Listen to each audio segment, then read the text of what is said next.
Last में हम बहुत थोड़े समय में ये सीखने का प्रयास करेंगे कि जब मतदान केंद्रों में हमारे साथ हमारे बीच में दिव्यांग मतदाता मतदान करने आए तो हम किन बातों का ख्याल रखें कि जिसकी वजह से उनका मतदान का अनुभव काफ़ी अच्छा हो। ये हमें क्यों ख्याल रखने की आवश्यकता है?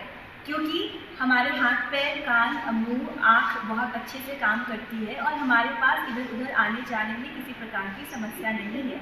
बट हमारे दिव्यांग मतदाताओं के साथ में फिजिकल कंस्ट्रेंट होता है, बाध्यता होती है और बाधाएं होती हैं। जब वो उन्हें पार कर बहुत मुश्किल से मतदान केंद्रों पर पहुंचते हैं तो हमारी जिम्मेदारी है कि हम उनके मतदान के अनुभव को अच्छा बनाएं। उसके लिए हमें कुछ बातों की ध्यान रखने की आवश्यकता है। सबसे पहला कि हमारे बीच में मुख्यतः 3 प्रकार के मतदान करने के लिए दिव्यांग भाई बहन हमारे बीच में आने वाले हैं। तो सबसे पहला जो दिव्यांगता है वो सुनने और बोलने में अक्षमता है। तो ऐसे भाई बहनों के साथ में हमें ख्याल रखना है कि हम उनसे इशारे में बात करें, क्योंकि हम जितने भी ऊंची आवाज़ में बोलेंगे उन्हें सुनाई नहीं देगा। तो उसके लिए यदि हम उनसे वोटर आईडी मांगना चाहते हैं तो हम इस इशारे को कर उनसे वोटर आईडी मांग सकते हैं। या तो यदि आपके पास वोटर आईडी पड़ा हुआ है वो आप दिखाकर भी उनसे आपका वोटर आईडी दे दो। इस तरीके से आप बेसिक इशारे से उनसे बात कर सकते हैं। यदि आप उनका नाम पूछना चाहते हैं तो आपका नाम इस प्रकार से आप पूछ सकते हैं। या तो यदि व्यक्ति को साइन लैंग्वेज आती है तो आपका नाम क्या है, आप ऐसे भी पूछ सकते हैं। दूसरा चीज़ है कि जब हमारे बीच में ब्लाइंड मतदाता आए, दृष्टिबाधित मतदाता आए, तो उनके साथ में ज़रूर कोई ना कोई उनके घर परिवार मित्रों में से सहायक होंगे जो फॉर्म बाकायदा बूथ पर भरकर उनको सहयोग करने के लिए मतदान केंद्र के अंदर जा सकते हैं। बट यदि उनके साथ में घर परिवार से कोई मतदाता कोई असिस्टेंट कोई सहायक ना हो तो फिर बूथ पर मौजूद ऑफिसर्स की जिम्मेदारी होगी कि बूथ पर मौजूद वॉलंटियर्स की मदद से उन ब्लाइंड व्यक्तियों का हम सहयोग करवाएं। सबसे पहला कुछ बातों को ध्यान देने की आवश्यकता है कि ब्लाइंड व्यक्ति यदि पुरुष है तो उनका सहयोग पुरुष ही करेंगे, यदि ब्लाइंड व्यक्ति महिला है तो उनका सहयोग महिला ही करेंगे।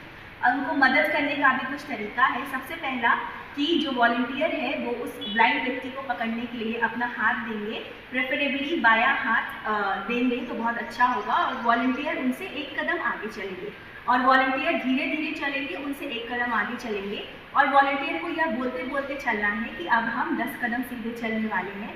अब यदि सीढ़ी है सामने तो अभी हम 2 या 3 सीढ़ी चढ़ने वाले हैं। अब हम अपने दाहिने ओर पे 5 कदम चलेंगे जहाँ पर ईवीएम की मशीन है। इस प्रकार से वॉलंटियर को उनको बोल कर निर्देशित करते जाना होगा। एक बार हम ब्लाइंड व्यक्ति को मशीन के पास पहुँचा दें तो वहाँ पर भी हमारे बीच में 2 संभावनाएं होंगी। सबसे पहला कि उस ब्लाइंड व्यक्ति को ब्रेल भाषा पढ़नी आती है। यदि उनको पढ़नी आती है तो कोई समस्या नहीं है। यदि पढ़नी नहीं आती तो फिर वॉलंटियर की जिम्मेदारी होगी कि ईवीएम मशीन पर जितने भी प्रत्याशियों का नाम है उनके पार्टी चिन्ह के साथ उस ब्लाइंड व्यक्ति को वो पढ़कर जोर से सुनाए और पढ़कर वहाँ से हट जाए ताकि ब्लाइंड व्यक्ति अपने पसंदीदा प्रत्याशी को वोट डाल सके।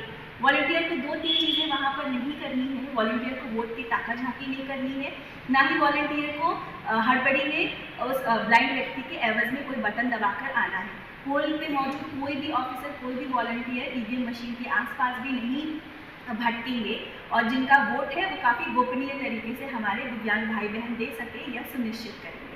तीसरी चीज़ है कि हमारे बीच में लोकोमोटर डिसेबिलिटी वाले भी भाई बहन आ सकते हैं जो व्हील चेयर की सहायता से चलते हैं। हमें एक बात याद रखने की आवश्यकता है, क्योंकि वो व्हील चेयर की सहायता से चलते हैं तो व्हील चेयर उनके शरीर का एक अंग ही है। उनसे बिना पूछे बिना उनकी इजाज़त के हमको उनका व्हील चेयर नहीं छूना है और हम उनसे पूछ सकते हैं, पूछवा सकते हैं। यदि उन्हें मदद चाहिए रैंप में चेयर को धक्का मारकर मशीन तक ले जाने और वोटिंग के बाद वापस ले आने के लिए तो मदद चाहिए तो ही हम उनकी मदद करेंगे। यदि वो खुद से अपनी मदद करने में सक्षम है या उनका व्हील चेयर मोटराइज है और वो खुद से जा पा सकते हैं तो हमको उनको खुद से ही उनके सारे कामों को करने देना है। तीसरा, हमारे बीच में लो विजन वाले भाई बहन भी रहेंगे जिसे हिंदी में अल्पदृष्टि हम कहते हैं। तो इन लोगों को चश्मे के साथ भी बहुत अच्छे से दिखाई नहीं पड़ता तो वो शायद आपके खाते को उठाकर इतने सामने से देखना चाहेंगे। तो वैसे समय में हमें झुंझलाना नहीं है, इरिटेट नहीं होना है, पर बहुत धैर्य के साथ में काम रखकर उनको हमें खाता देखने के लिए दे देना है। जब आपने नाम और डिटेल्स को पढ़कर आश्वस्त हो जाए तो वो सहूलियत के साथ अपना वोट देकर वहाँ से विदा ले सकते हैं। इन छोटी छोटी बातों का ख्याल रखेंगे तो हम अपने अच्छे व्यवहार से यह सुनिश्चित कर सकते हैं कि हर इलेक्शन के साथ में दिव्यांग मतदाता ज़्यादा से ज़्यादा उत्साहित हो और प्रोत्साहित हो कि वो मतदान केंद्रों पर फिजिकली खुद आकर अपने वोट देने का अधिकार का मान सम्मान के साथ में इस्तेमाल कर सकें।